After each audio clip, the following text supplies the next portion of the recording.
बहुत बहुत स्वागत है आप सभी शिक्षक बंधुओं का शिक्षक शिक्षा यूट्यूब चैनल पे। प्रधान शिक्षक के क्लासेस को कंटिन्यू करेंगे। आज हमारा डीएलएड का लास्ट पार्ट है। यूनिट 8 से कुछ बचे हुए महत्वपूर्ण प्रश्नों को आज फटाफट से देखेंगे। तो आइए शुरू करेंगे क्लास को। पहला सवाल यहाँ पे हमारे सामने आ चुका है। प्राथमिक स्तर पर सामाजिक विज्ञान की पाठ्य पुस्तक कौन सी है?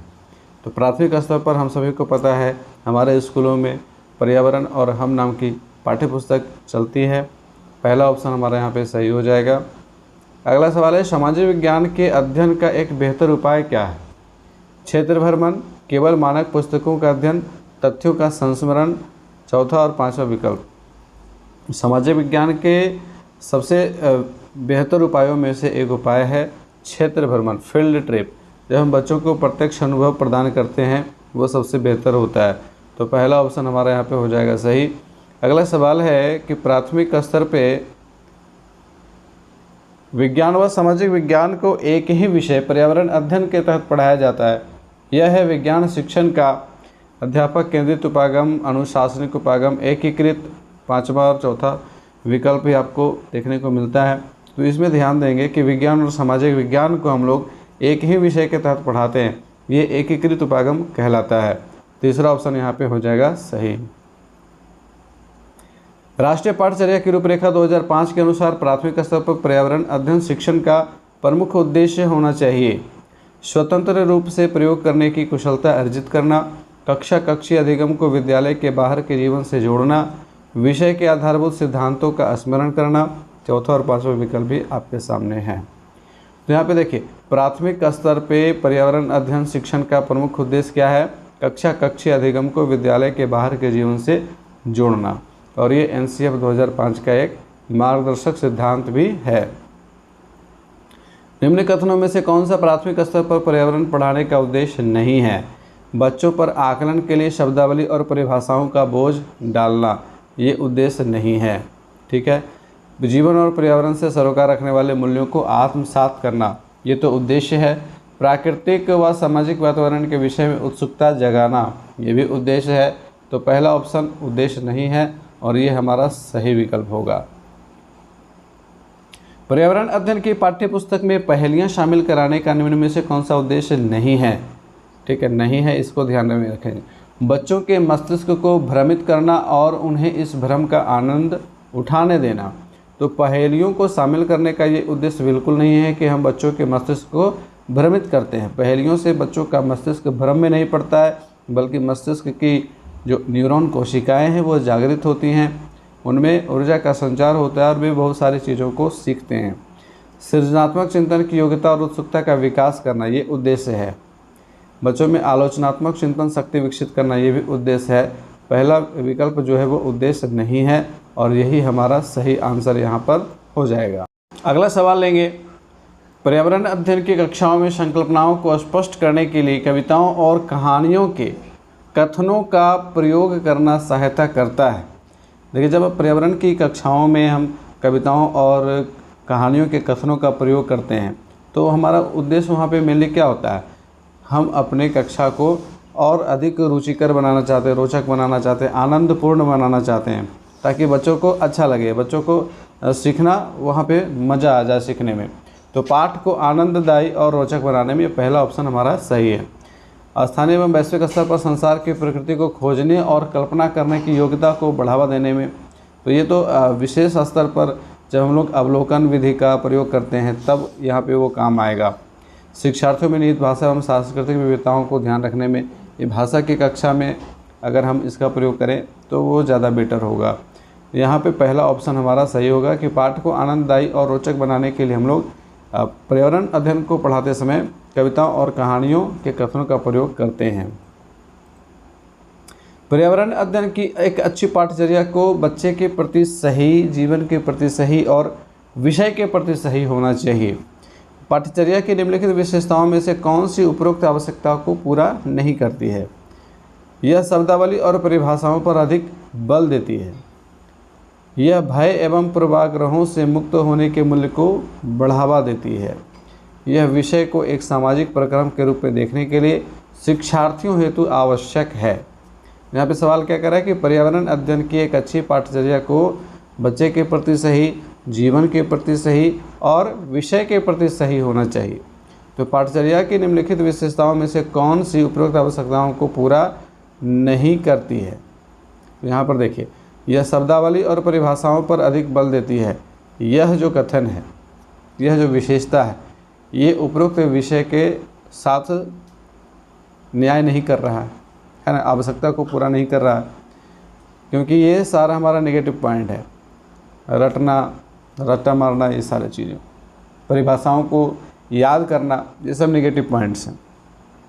यह भय एवं पूर्वाग्रहों से मुक्त होने के मूल्य को बढ़ावा देती है। ये आवश्यकता को पूरा करती है, उद्देश्य है। और तीसरा विकल्प भी उद्देश्य है। तो पहला ऑप्शन हमारा यहाँ पे सही हो जाएगा। निम्नलिखित में से कौन सा प्राथमिक स्तर पर पर्यावरण अध्ययन की पाठचर्या की आवश्यकता के अनुरूप नहीं है? उसे शिक्षार्थियों के मानसिक स्तर के अनुकूल होना चाहिए और उसे काम की दुनिया में प्रवेश करने के लिए शिक्षार्थियों को ज्ञान एवं कौशल से लैस करना चाहिए। यहाँ पर देखिए, प्राथमिक स्तर पर पूछ रहा है ना, पर्यावरण अध्ययन की पाठचर्या की आवश्यकता के अनुरूप नहीं है। तो पहला विकल्प कह रहा है कि उसे शिक्षार्थियों के मानसिक स्तर के अनुकूल होना चाहिए, ये तो सही है। लेकिन दूसरा विकल्प कह रहा है कि उसे काम की दुनिया में प्रवेश के लिए, प्राथमिक स्तर के बच्चे काम की दुनिया में कहाँ से जाएंगे? शिक्षार्थियों को ज्ञान एवं कौशल से लैस करना चाहिए, ये गलत है। उसे शिक्षार्थियों में पर्यावरण के सरोकार उत्पन्न करने चाहिए, ये तो सही है। प्राथमिक स्तर से ही हमें बच्चों को पर्यावरण के प्रति जागरूक बनाना है। तो दूसरा विकल्प हमारा यहाँ पे हो जाएगा सही। अगला प्रश्न लेते हैं कि NCERT की पाठ्य पुस्तकों में पर्यावरण अध्ययन को उच्च प्राथमिकता और स्थान दिया गया है। इसके पीछे कारण क्या है? अधिक संख्या में अभ्यास प्रश्नों को शामिल करने के लिए? ऐसा तो बिल्कुल नहीं है। विषय की आधारभूत संकल्पनाओं की व्याख्या करने के लिए? ये भी नहीं है। चिंतन और विस्मय के लिए शिक्षार्थियों को अवसर उपलब्ध कराने के लिए? ये बिल्कुल सही ऑप्शन है कि चिंतन और विस्मय के लिए शिक्षार्थियों को हम अवसर उपलब्ध कराएंगे। तीसरा ऑप्शन हमारा यहाँ पे सही होगा। प्राथमिक स्तर की अच्छी EVS पाठचर्या में होना चाहिए। EVS का मतलब इन्वायरमेंटल स्टडीज़, पर्यावरण। तो पर्यावरण अध्ययन के जो पाठचर्या होगी उसमें क्या होना चाहिए? पाठ के अंत में अधिक अभ्यास प्रश्न सम्मिलित करना। क्या इससे पाठचर्या अच्छी हो जाएगी? नहीं। अपने आसपास को खोजने के अवसर प्रदान करना, ये सही है। संकल्पनाओं की विस्तृत व्याख्या पर अधिक एकाग्रता? नहीं। प्राथमिक स्तर पे पूछ रहा है ना, तो प्राथमिक स्तर पे हम संकल्पनाओं की विस्तृत व्याख्या पे अधिक बल नहीं देंगे, बल्कि अपने आसपास में खोजने की प्रवृत्ति को बढ़ावा देंगे, खोजने के अवसर प्रदान करेंगे। दूसरा ऑप्शन हमारा यहाँ पे हो जाएगा सही। लाइक, शेयर और सब्सक्राइब का पेज आ गया है, तो निश्चित रूप से आप हमारे क्लासेस को लाइक करते हैं तो लाइक बटन को भी प्रेस कर देंगे, अपने अधिक से अधिक साथियों तक शेयर करेंगे क्लासेस को। बढ़ते हैं अगले सवाल की ओर। एक शिक्षिका अपनी कक्षा 5 में पर्यावरण अध्ययन की कक्षा में अक्सर गहन जांच पड़ताल वाले और कल्पनाप्रक प्रश्न पूछती है।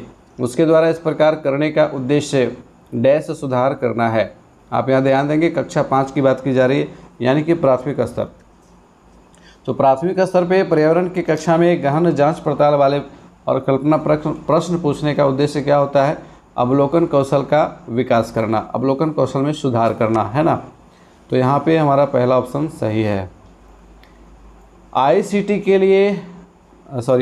किसके लिए प्रयोग किया जाता है? यानी कि ICT का फुल फॉर्म क्या है? तो इंफॉर्मेशन एंड कम्युनिकेशन टेक्नोलॉजी। पहला ऑप्शन ही हमारा सही है। यहाँ पे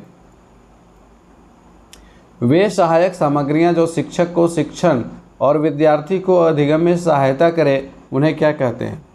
तो वे सहायक सामग्रियाँ जो शिक्षक को शिक्षण में और विद्यार्थियों को अधिगम में सहायता करती हैं, वे सारी सामग्रियाँ शिक्षण अधिगम सहायक सामग्रियाँ कहलाती हैं, यानी कि TLMs, टीचिंग लर्निंग मटेरियल्स।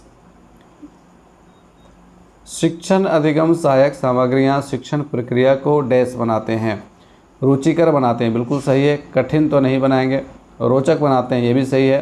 तो एक से अधिक वाला सही हो जाएगा ना, दो ऑप्शन जब सही होगा तो देखिए, शिक्षण अधिगम सहायक सामग्रियाँ जो होती हैं, जो TLMs हमारी होती हैं, वो शिक्षण की प्रक्रिया को रोचक बनाती हैं, आनंदमयी बनाती हैं, रुचिकर बनाती हैं, बच्चे उसमें रुचि लेते हैं। बच्चे खुद से भी बहुत सारे TLM तैयार करते हैं, और जो TLM आप तैयार करके ले जाओगे उनसे बच्चे बहुत कुछ सीखते हैं। TLM के बहुत तरह के रूप हो सकते हैं। आप अपने सब्जेक्ट के अकॉर्डिंग TLM का निर्धारण करते हैं। आप खुद से भी TLM से बना सकते हैं। जैसे कई प्रकार के आप मॉडल्स बना सकते हैं। आप ग्लोब लेकर जाते हैं ज्योग्राफी के क्लास में, आप पर्यावरण के क्लास में भी लेके जाते हैं, है ना। चार्ट्स लेकर के जाते हैं, मानचित्र लेकर के जाते हैं, बहुत तरह की चीज़ें जो TLM के रूप में शामिल होती हैं। तो ये सारे जो TLMs का हम लोग यूज करते हैं, उनका काम क्या है कि हमारे क्लास को अधिक प्रभावशाली बनाना, प्रभावपूर्ण बनाना, रुचिकर बनाना, आनंदपूर्ण बनाना। तो कई तरह के ऑप्शन आपको देखने को मिल सकते हैं इस तरह के प्रश्न में, तो वहाँ पे आपको इन सारी चीज़ों का ध्यान रखना है। अगला सवाल देखेंगे कि शिक्षण अधिगम सहायक सामग्रियाँ जो होती हैं सरल दृश्य सामग्री के उपयोग हेतु किस आयोग ने अनुशंसा की है। ठीक है, तो किस आयोग ने इसकी अनुशंसा की थी कि हमारे कक्षाओं में TLMs का यूज होना चाहिए, खास करके सरल दृश्य सामग्री के संदर्भ में। तो वो समिति थी राष्ट्रीय शिक्षा आयोग, इसको हम लोग कोठारी आयोग भी कहते हैं। आप इससे संबंधित नोट पॉइंट देखेंगे। सरल दृश्य सामग्री के उपयोग को स्पष्ट करते हुए राष्ट्रीय शिक्षा आयोग यानी कि कोठारी आयोग ने 1964-66 की रिपोर्ट में लिखा है, क्या लिखा हुआ है कि शिक्षण की गुणवत्ता में सुधार करने के लिए प्रत्येक विद्यालय में सहायक सामग्री उपलब्ध कराना अति आवश्यक है। सहायक सामग्री वास्तव में अपने देश में शैक्षिक क्रांति ला सकती है। शिक्षण अधिगम सहायक सामग्रियाँ सर्वदृश्य सामग्री जो है, जिसको हम लोग इंग्लिश में ऑडियो विजुअल मटेरियल्स कहते हैं, ये उपयोगी हैं किनके लिए? विशेष आवश्यकता वाले बालकों के लिए, प्रतिभाशाली बालकों के लिए, सामान्य बालकों के लिए। चौथा विकल्प और पांचवा विकल्प भी आपके लिए मौजूद होगा।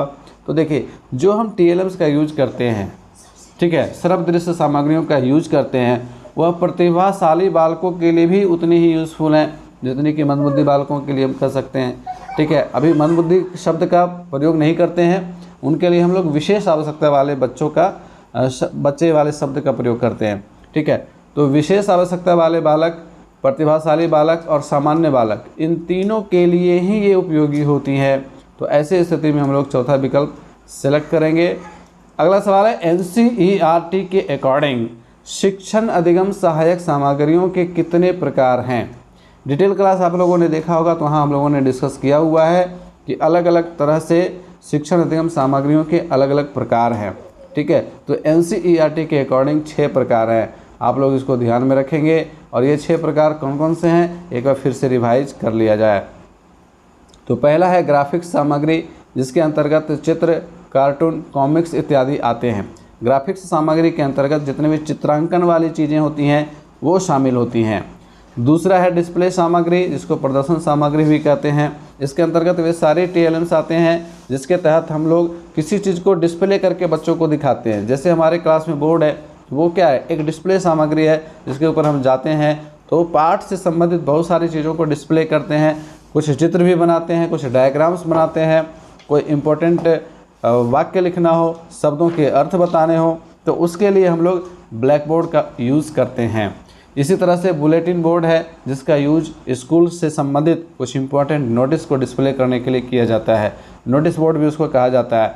फ्लैनल बोर्ड, जिसकी सहायता से क्लास 1-2 में बच्चों को विभिन्न प्रकार की चीज़ों के बारे में सिखाया जाता है।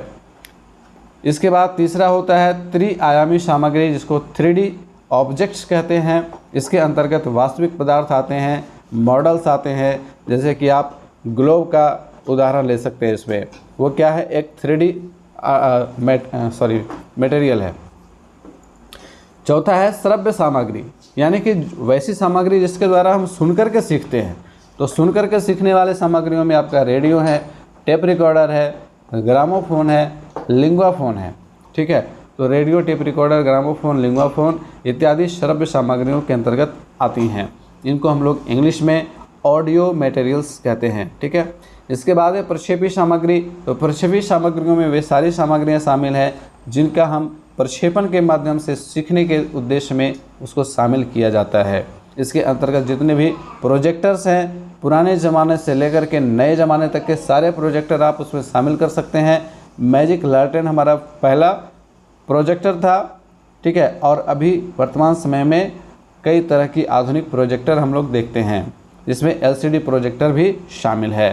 तो इसके अंतर्गत जो बहुत सारी चीज़ें और भी यूज़ की जाती है, जैसे कि स्लाइड, फिल्म स्ट्रिप, पारदर्शिकाएँ, इन सभी को हम लोग प्रक्षेपी सामग्री कहेंगे। और जितने भी प्रोजेक्टर्स हैं वे भी इसमें शामिल हैं।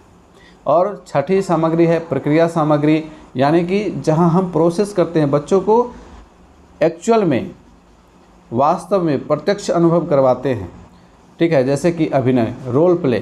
तो रोल प्ले एक प्रोसेस सामग्री है ना, उसमें बच्चे खुद प्रोसेस में आते हैं, खुद सीखते हैं, करके सीखते हैं। वृत्त चित्र, डॉक्यूमेंट्री प्रदर्शित करते हैं, क्षेत्र भ्रमण पे ले जाते हैं बच्चों को। ये सारी चीज़ें जो है वो प्रक्रिया सामग्री के अंतर्गत आती हैं। अगला सवाल है, शिक्षण अधिगम सहायक सामग्रियों की सापेक्षिक प्रभावशीलता का सिद्धांत किसने दिया? डिटेल क्लास में आप लोगों ने देखा होगा, इसको हमने बहुत अच्छे तरीके से डिस्कस किया था। ये एडगर डेल ने दिया था। तीसरा विकल्प हमारा यहाँ पे सही है। एक बार फिर से इसको देखेंगे। एडगर डेल जो कि अमेरिका के शिक्षाविद थे, इन्होंने शिक्षण अधिगम सहायक सामग्रियों की सापेक्षिक प्रभावशीलता का सिद्धांत दिया था। ठीक है, इन्होंने अपने सिद्धांत को एक शंकु के रूप में प्रस्तुत किया था, जिसे एडगर डेल का अनुभव शंकु कहा जाता है। कोन ऑफ एक्सपीरियंस इसको इंग्लिश में कहा जाता है। साथ ही इसको लर्निंग पिरामिड के नाम से भी जाना जाता है। अब ये अधिगम पिरामिड जो है वो इस तरह से दिखता है। इसके टॉप लेवल पे रीडिंग है, इसके बाद हियरिंग वर्ड्स है, सीइंग है, यानी कि रीडिंग, फिर हियरिंग, फिर सीइंग, उसके बाद watching a movie, looking at an exhibit, watching a demonstration, seeing it done on location, इसके बाद participation in discussion, giving a talk, और लास्ट में doing a dramatic presentation, simulating the real experience, doing the real thing. और इसमें देखेंगे जो प्रभावशीलता का क्रम है वो ऊपर से नीचे की ओर बढ़ता है। दरअसल ये जो एडगर डेल ने बनाया ना, इन्होंने कहा कि जो कुछ हम लोग पढ़ते हैं, सीखते हैं, वो अलग अलग तरीके से पढ़ते हैं, अलग अलग तरीके से सीखते हैं, तो हमें याद कितना रह पाता है।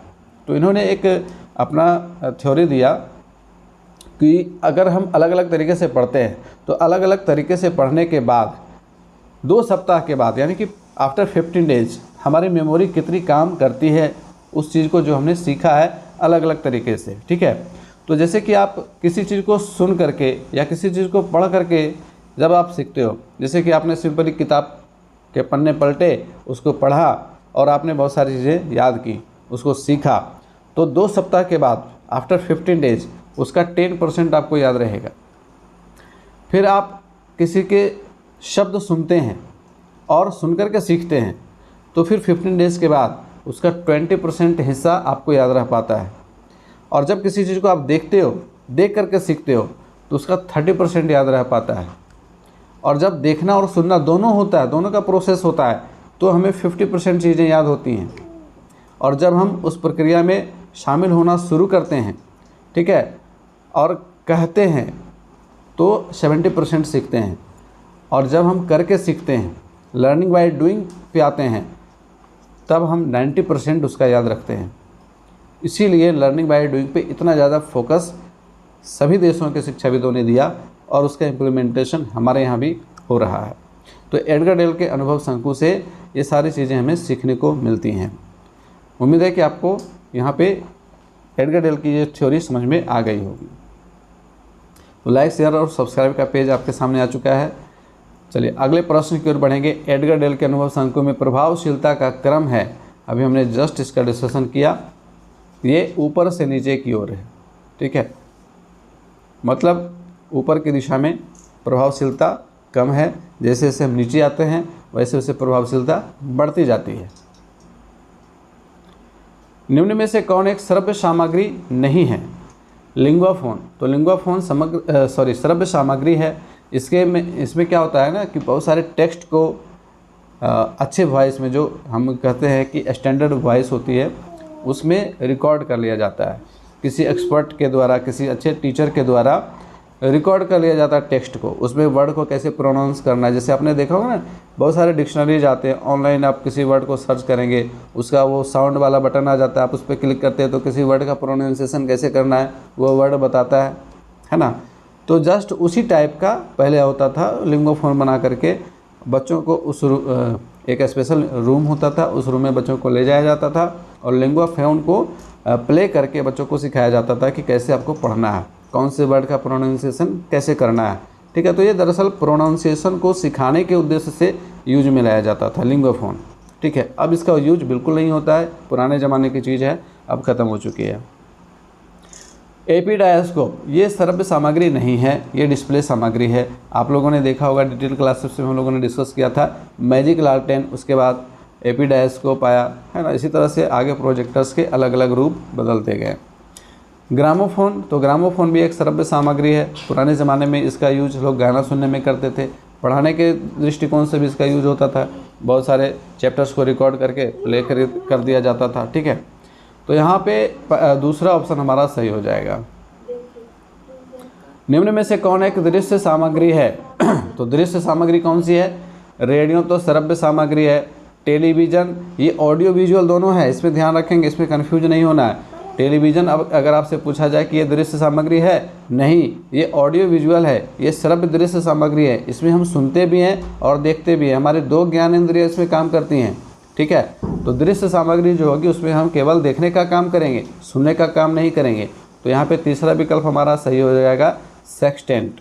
सेक्सटेंट क्या होता है? ये इस तरह की एक मशीन होती है, ये एक दृश्य सामग्री है जिसका उपयोग प्रमुख रूप से भूगोल व गणित में आँखों के स्तर पर बने कोण को मापने में किया जाता है। ठीक है, और ज़्यादातर इसका प्रयोग कौन करते हैं? तो इसका प्रयोग नेवी में किया जाता है। ठीक है,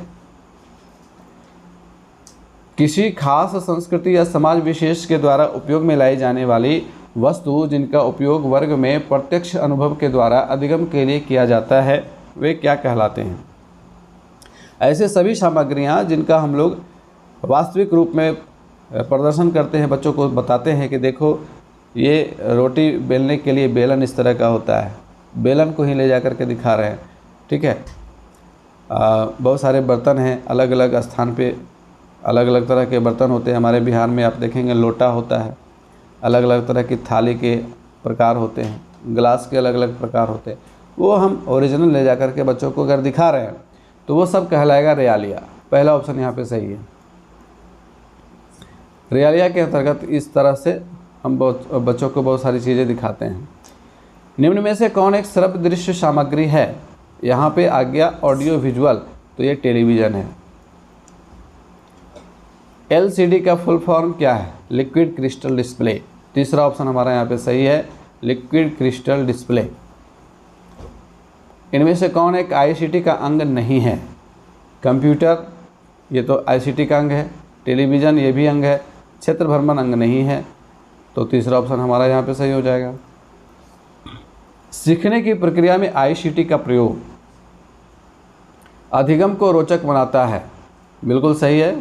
इसके प्रयोग से अधिगम जो है हमारा वो रोचक हो जाता है, आनंदपूर्ण हो जाता है, प्रभावशाली हो जाता है, प्रभावपूर्ण हो जाता है। शब्दों के अलग अलग प्रकार हो सकते हैं, आप वहाँ देखेंगे। शिक्षक के लिए परेशानी पैदा करता है, ऐसा बिल्कुल नहीं है। शिक्षक तो मज़े में आ जाते हैं। जब भी ICT का क्लास अगर हो, लैब हो, आपके पास स्मार्ट क्लास हो, तो आप आसानी से पढ़ा सकते हैं चीज़ों को। अधिगम प्रक्रिया को रुचिपूर्ण बनाता है, बिल्कुल सही है। एक नए अधिगम संकट को जन्म देता है, नहीं, अधिगम संकट को ये जन्म नहीं देता है, वहाँ तो सॉल्यूशन है ये। तो यहाँ पे A और C, दूसरा ऑप्शन है यहाँ पे हमारा सही हो जाएगा। कंप्यूटर की भाषा क्या है? डिजिटल, पाइथन, HTML, एक से अधिक, या फिर उपरोक्त में से कोई नहीं। तो देखिए कंप्यूटर की भाषा बाइनरी होती है। ठीक है, कंप्यूटर जो है ना वह 2 ही डिजिट को समझता है, 0 और 1, जिसको हम बाइनरी डिजिट कहते हैं। और यहाँ पे ऑप्शन में है नहीं, तो उपरोक्त में से कोई नहीं सिलेक्ट करेंगे। कंप्यूटर एक ही भाषा समझता है, बाइनरी डिजिट में केवल 2 अंक होते हैं, 0 और 1। कंप्यूटर में जो भी इनपुट डाला जाता है वह उसे 0 और 1 में बदल करके पढ़ता है। ICT के प्रयोग से संबंधित समस्याएं क्या हैं? अधिक खर्चीला माध्यम है, बिल्कुल ये अधिक खर्चीला माध्यम है, इसको लगाने में बहुत ज़्यादा लागत लगती है। प्रदर्शन मूल्यांकन में कठिनाई, ये भी सही है। प्रदर्शन मूल्यांकन में कठिनाई होती है, कई बार हम समझ में नहीं आता हमें कि कैसे हम इसका मूल्यांकन करें। ठीक है, ICT के उपयोग में दक्ष शिक्षकों की कमी, ये भी सही है, क्योंकि हमारे यहाँ ICT के उपयोग में दक्ष शिक्षकों की भारी कमी है। तो A, B, C ये तीनों सही है। शिक्षा अधिगम प्रक्रिया को सरल बनाने में सहायक, तो ये तो समस्या नहीं है, ये सॉल्यूशन है। यहाँ पे समस्या पूछ रहा है ना, तो ए बी सी ये तीनों समस्या, तीसरा ऑप्शन हमारा यहाँ पे सही हो जाएगा। www का फुल फॉर्म क्या है? World wide web, world wide web, दूसरा ऑप्शन यहाँ पे सही है। हालांकि बहुत ही इजी क्वेश्चन है, लेकिन इस तरह से फुल फॉर्म वाले क्वेश्चन आपसे पूछे जा सकते हैं ICT के अंतर्गत, और इसीलिए मैंने कुछ इम्पोर्टेंट लगभग 30 एब्रीविएशन को डिटेल नोटबुक में आप लोगों को दिया है। डिटेल क्लास में भी आप देख सकते हैं, ठीक है। और आप लोगों ने अगर बुक को परचेज किया है तो उसमें आप देख ही सकते हैं। तो यहाँ पे क्लास हमारा होता है समाप्त। DLED के 8वें यूनिट समाप्त हो चुके हैं। ये सफ़र कैसा रहा आप हमें कमेंट करके ज़रूर बताएंगे। कुछ आप लोगों को नया सीखने को मिला तो बिल्कुल उसको अपने अधिक से अधिक साथियों तक शेयर भी करेंगे, और आप लोगों की सफलता की अग्रिम शुभकामनाओं के साथ आज के इस क्लास को यहाँ पे समाप्त करते हैं। DLED का क्लास हमारा यहाँ पे समाप्त होता है, 8वें यूनिट का सफ़र हमारा यहाँ पे समाप्त होता है। आगे आप लोगों के लिए जितना संभव हो सकेगा क्लासेस में लाता रहूँगा, और कुछ इम्पोर्टेंट इन्फॉर्मेशन जब आएगा तो उसे भी शेयर किया जाएगा। तो बने रहेंगे हमारे साथ, मिलेंगे फिर से अगले किसी क्लासेस में। तब तक के लिए गुड बाय, टेक केयर।